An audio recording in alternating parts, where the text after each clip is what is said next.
You know, I've had maybe close to 100 conversations, maybe more, of a young man asking me on how he can help his family get onto self improvements, how he can help them like overcome their problems.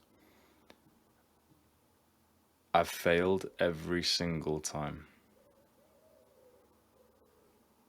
I don't know how to do it. It's the hardest thing that I've done is to help you with your self improvements, and you want it badly. And I still wake up at 5 a.m. and I still work super fucking hard to try and help you with the videos that I make and the advice that I give and the man that I am to maybe inspire you. But I've never seen it trickle down past that. I've never had a guy come to me and we come, with a plan. Okay, this is how you can get your father to stop being a degenerate. This is how you can get your brother onto self improvement. It's unfortunately, it's like not even once, which I'm ashamed to say, but it's the truth. Not even once have I ever heard from someone that like my advice helped them to get their brother onto self improvements if their brother didn't really want to. If you got a little brother who loves you and he wants to get into the gym, it's a bit different. But like if the person doesn't want to, so my advice for this has completely changed. I don't think we should even speak about self improvement or productivity or any of these things to people who don't want to hear it. They don't care. If anything, all it does is make the situation worse. What I will say is what will give you hope. There's a phrase that I really like, and it's be strict with yourself and be tolerant of others. You remember how difficult this journey has been yourself. I don't know if you've ever been addicted to TikTok, but you've probably been addicted to porn or video games. It takes fucking years to overcome that. So we've got to have a little bit of empathy for the people who are stuck in that hole because we know just how hard it is. And maybe for them, it's even harder than us. They don't have Hamza.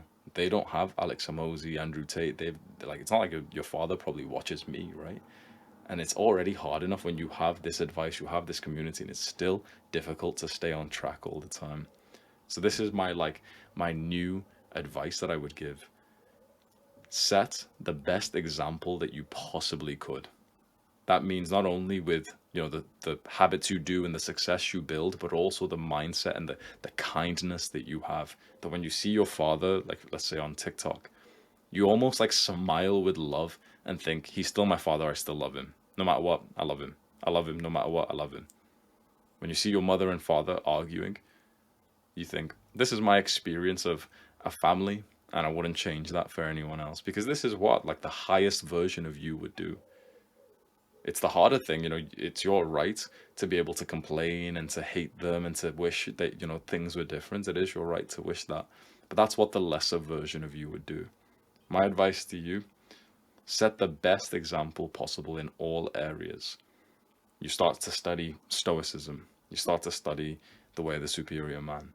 You train super hard. You wake up early, and everyone in your family sees you. Sometimes they're a bit annoyed, but they see you just working out all the time, push ups, sit ups, everything. You go for a run, you come back to the gym, you become this super fit, healthy guy. You'll get their respect.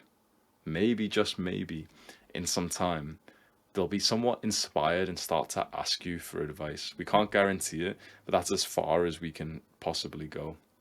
This is going to make you into a capable young man so that when you deal with the stress of life, you can actually overcome it.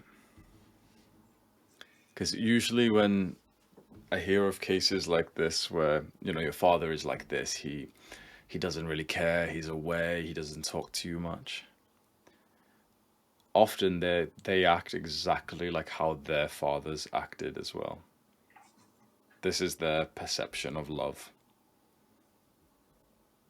It's such a sad reality, but it's like if you imagine the kind of like the trauma, the problems of each generation, they just pass through.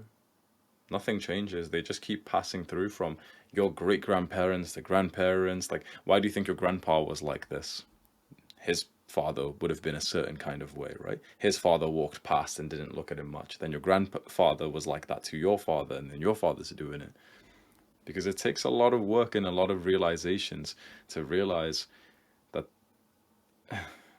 the way that our parents show love to us as children is the way that we crave love from romantic partners. It's the way that we love our children.